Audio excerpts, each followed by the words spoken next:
നമസ്കാരം. കേരളം അടുത്ത നിയമസഭാ തെരഞ്ഞെടുപ്പിലേക്ക് ഉറ്റുനോക്കുമ്പോൾ കൃത്യമായ അച്ചടക്കത്തോടെ മുന്നേറണമെന്ന നിർദ്ദേശമാണ് കോൺഗ്രസ് നേതാക്കൾക്കും പ്രവർത്തകർക്കും മുന്നിൽ വെക്കുന്നത്. ഇതിനായിട്ടുള്ള തന്ത്രങ്ങൾ മെനഞ്ഞ് മുന്നോട്ട് പോവുകയാണ് പാർട്ടി. സുൽത്താൻ ബത്തേരിയിലെ നേതൃ ക്യാമ്പിൽ സ്ഥാനാർത്ഥി നിർണയ വിഷയങ്ങളടക്കം സജീവമായി ചർച്ചയാകുന്നുണ്ട്. വയനാട്ടിൽ നടക്കുന്ന ലീഡേഴ്സ് സമ്മിറ്റിൽ ഇത്തവണത്തെ താരമായി സാക്ഷാൽ സുനിൽ കനുകൂലവും എത്തിയിട്ടുണ്ട്.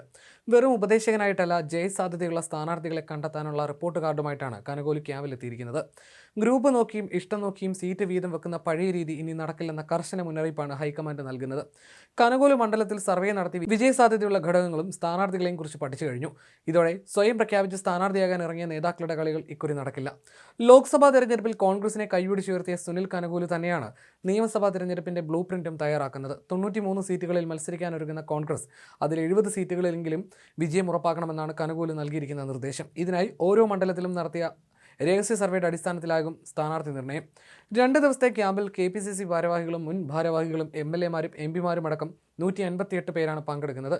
നിയമസഭാ തെരഞ്ഞെടുപ്പിൽ 100 സീറ്റിൽ നേടാൻ ലക്ഷ്യമിട്ടുള്ള മിഷൻ 2026 ക്യാമ്പിൽ പ്രതിപക്ഷ നേതാവ് VD സതീശൻ അവതരിപ്പിക്കും. 2 ഘട്ടങ്ങളിലായി സ്ഥാനാർത്ഥികളെ പ്രഖ്യാപിക്കാനാണ് ലക്ഷ്യമിടുന്നത്. ക്യാമ്പിൽ ഉച്ചയ്ക്ക് ശേഷം ഗ്രൂപ്പ് ചർച്ച ആരംഭിച്ചു.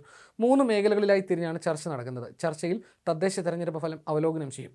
തെക്കൻ മേഖല PC വിഷ്ണുനാഥിന്റെ അധ്യക്ഷതയിലും മധ്യമേഖല MP അനിൽകുമാറിന്റെയും വടക്കൻ മേഖല ഷാഫി പറമ്പിലിന്റെ അധ്യക്ഷതയിലാണ് ചർച്ച നടക്കുന്നത്.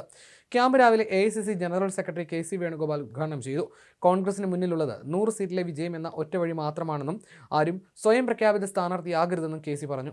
തദ്ദേശ തെരഞ്ഞെടുപ്പിലെ വൻ വിജയം അഭിമാനകരമാണെന്നും വരുന്ന തെരഞ്ഞെടുപ്പിലെ വിജയം ഈ നാടിനും പാർട്ടിക്കും ആവശ്യമാണെന്നും KC വേണുഗോപാൽ പറഞ്ഞു. ജനവിരുദ്ധമായ ഒരു സർക്കാരിനെതിരെ അതിശക്തമായ വികാരമാണ് ഉണ്ടായത്. BJPയും CPMും പ്രധാന ശത്രുവായി കാണുന്നത് കോൺഗ്രസിനെയാണ്. 2 പാർട്ടികളും ചേർന്നാൽ കോൺഗ്രസ് ജയിക്കുമോ എന്ന് ചിലർ ആശങ്കപ്പെട്ടു. എന്നാൽ ഒന്നും രണ്ടല്ല എന്ന് ജനം വിധിയെഴുതി. വിജയത്തിൽ വിനീതരായി കാർക്കശ്യത്തോടെ രാഷ്ട്രീയ പ്രവർത്തനം മുന്നോട്ട് കൊണ്ടുപോകണം.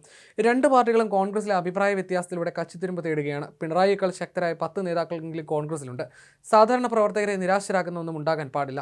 അതിന് വിരുദ്ധമായി ഒറ്റപ്പെട്ട എന്തെങ്കിലും ശബ്ദമുണ്ടായാൽ അതിന് പിന്തുണയുണ്ടാകരുത്. 3ാം പിണറായി സർക്കാർ എന്ന് പറയാൻ CPMന് തന്നെ നാണമാണ്. കോഴിക്കോട് വാർഡ് വിഭജിച്ച് BJPക്ക് വിജയം ഉണ്ടാക്കി കൊടുത്തത് പിണറായി വിജയനാണ്.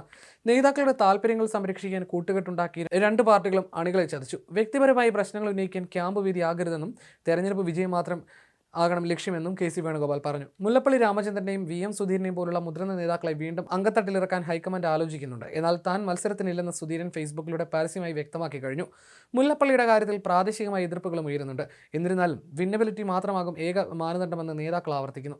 ഘടകകക്ഷികളെ പ്രത്യേകിച്ച് മുസ്ലിം ലീഗിനെ പിണക്കരുതെന്ന് K മുരളീധരൻ ആവശ്യപ്പെട്ടു. അധിക സീറ്റ് ചോദിക്കുന്ന ലീഗിന്റെ ആവശ്യങ്ങൾ അനുഭാവപൂർവ്വം പരിഗണിക്കണം. അതേസമയം 2019 ലോക്സഭാ വിജയത്തിന്റെ അമിത ആത്മവിശ്വാസം ഇത്തവണ വിനയാകുമെന്ന് ശശി തരൂരും ദേവദാസ് മുൻഷിയും ഓർമ്മിപ്പിച്ചു.